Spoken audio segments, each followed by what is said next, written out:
O Judiciário tem hoje mais de 100 milhões de processos. O número poderia ser bem menor se os casos fossem resolvidos de forma pacífica entre os envolvidos nos conflitos. No terceiro Fórum Nacional de Mediação e Conciliação, foram apresentados casos de sucesso e medidas que podem facilitar o fechamento dos acordos. Não é uma alternativa à justiça, é uma norma fundamental, na medida em que é através desta política de métodos consensuais que nos conflitos judicializados ou não, nós conseguiremos efetivamente dar uma resposta ao próprio tecido social. Foi assim que o ministro Reinaldo Fonseca, do Superior Tribunal de Justiça, iniciou o debate sobre as perspectivas da advocacia pública para melhorar a participação nos ambientes de solução consensual de conflitos. Os dados de 2017 são alarmantes. Segundo as associações de juízes, a AMB e a JUF, temos hoje 108 milhões de ações no judiciário brasileiro. Somos ainda incapazes, mesmo com a política pública da mediação e da conciliação, de dar uma resposta que diga à sociedade que encontramos o caminho. Por quê? Porque nós não encontramos o caminho. O caminho é do tecido social.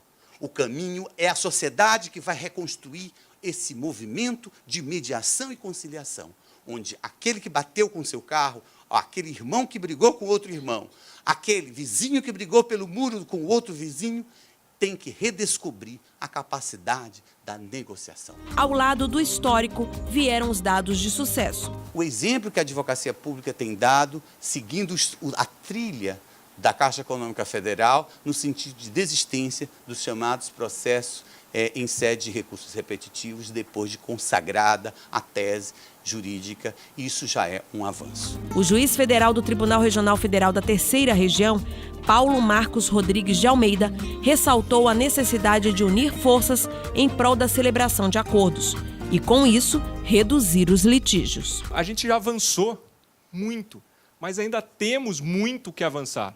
E a gente chegou num ponto em que, se a advocacia pública, quando eu digo advocacia pública, eu digo lato sensu, eu digo todos os atores que participam defendendo um ou outro interesse público no Poder Judiciário Federal. Se esses parceiros não se tornarem verdadeiramente parceiros para caminhar junto com a Justiça Federal, para construir um edifício maior, a gente pode estar abrindo várias paredes, e está faltando o telhado nas que a gente já fez para trás, e vai chegar num ponto que a gente não vai conseguir evoluir. E apresentou uma solução para aproximar a Justiça Federal da advocacia pública. A gente tentar lidar com a AGU com ameaças, com multas, com você está obrigado a fazer esse tipo de coisa, é uma postura totalmente contraproducente. O que a gente tem que buscar é um espírito de cooperação e de colaboração.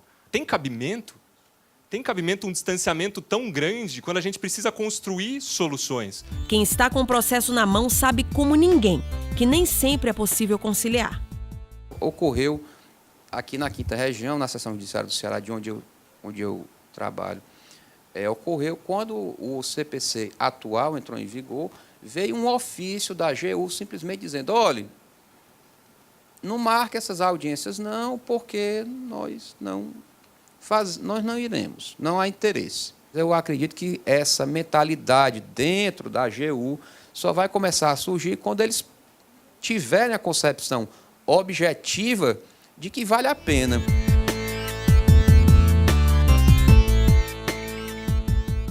Dezembro de 2015. Há quase 2 anos, as cenas de um dos maiores desastres ambientais do país. A barragem da mineradora Samarco se rompeu em Mariana, Minas Gerais. Lama, rejeitos sólidos, invadiram a cidade com toda a força. Deixaram mortos, desabrigados, atingiram animais, a vegetação, o Rio Doce.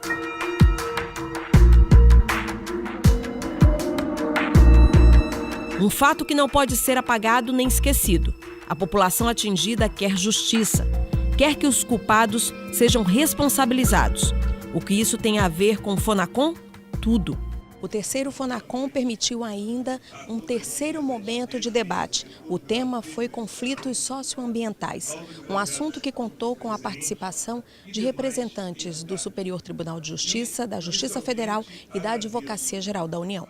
A tragédia de Mariana e as tentativas de acordo foram destaques no debate sobre conciliação. Nas questões ambientais, são vários os interessados, como disse aqui o desembargador, mas a variedade de interesses também é grande.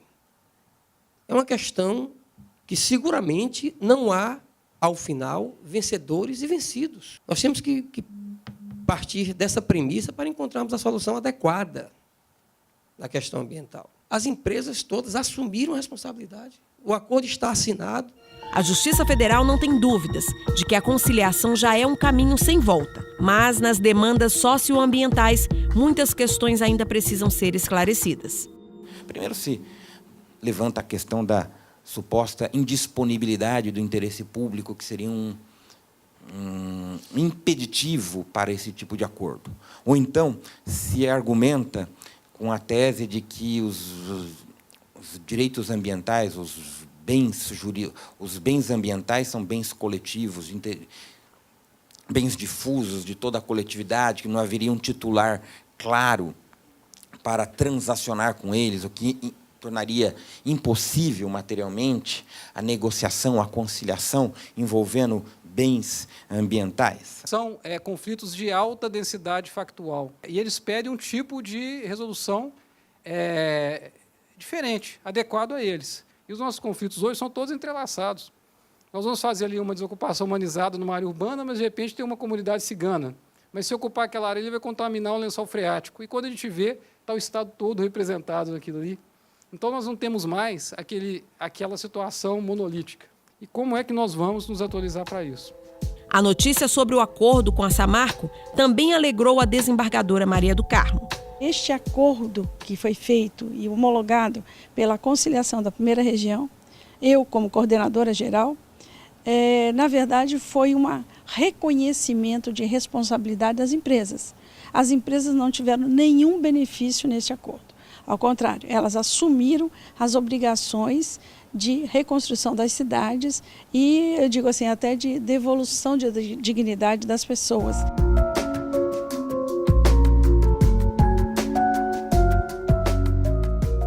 Como é que trabalhar isso, proteger o meio ambiente de um modo equilibrado, sem prejudicar o crescimento econômico? Esse é o debate maior. Então, vem as ações judiciais. Ações judiciais para defender o meio ambiente pode levar muito tempo e prejudicar o crescimento econômico. Daí a importância da conciliação em que os atores sentem numa mesa e consigam preservar o meio ambiente via as medidas reparadoras e preventivas para continuar a economia crescendo no setor próprio.